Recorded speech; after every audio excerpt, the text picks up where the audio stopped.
So we're going to start things off with a Macklin Celebrini question. And sure, we've talked about Mac quite a bit, but I think this is an interesting question that was posed by Joe.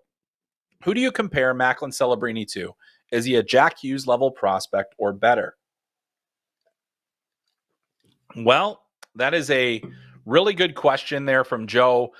And I think I'm going to answer this in two different ways. The first way is,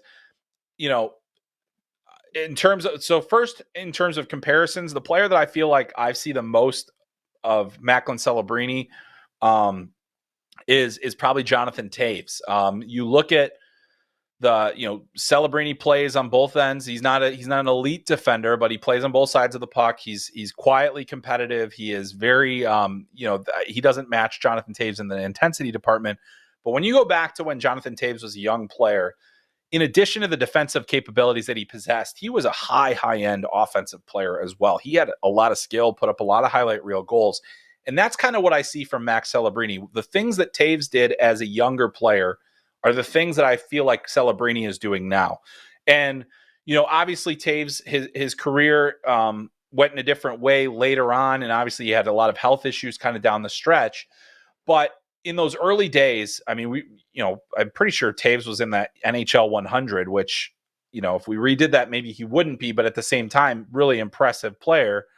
And if you're among that, then that's pretty good. But Celebrini, one of the things that he does, and I shared a clip over the weekend that I think encapsulates why I think Celebrini is going to have a real opportunity to be a higher end player at the NHL level. He doesn't take the easy road to offense. He doesn't simply hang around the perimeter and wait for one-timers and just go. When he has the puck on his stick, he's got one goal in mind, and that is to get to the net.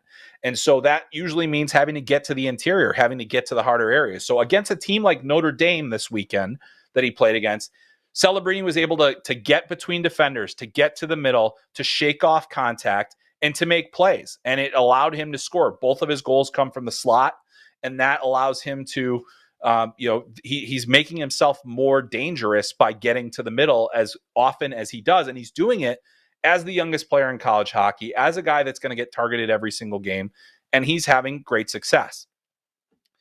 So then it comes down to this question. Is he a Jack Hughes level prospect or better? And the reason that I wanted to answer that a little bit differently is because I think we have to recalibrate. Like let's think about Jack Hughes, who I don't think was ever put in the same category as Connor Bedard, as Connor McDavid, as even Austin Matthews. Yet, look at what he's doing right now for the New Jersey Devils. Now, you also have to look at what he did as an under 18 player. Unprecedented level of production at the National Team Development Program in terms of, career points.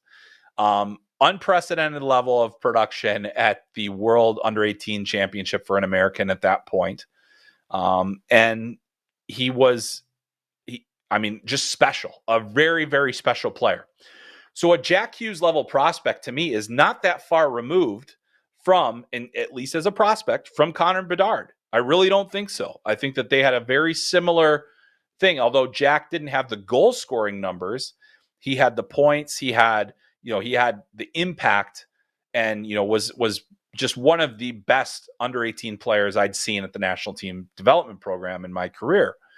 And so it's hard for me to put Celebrini on that same pedestal. However, what I will say is he's not far. I don't think he's the Bedard, McDavid, Hughes level of prospect, but I don't think he's terribly far away from that. I think that there are elements of his game that, as he gets stronger, as he gets more intense, as he gets even more physical, those are all things that are going to help him.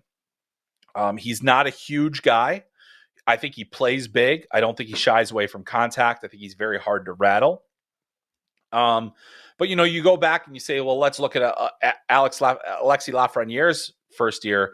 I mean, we were talking about him. Is he better than Jack Hughes at that point?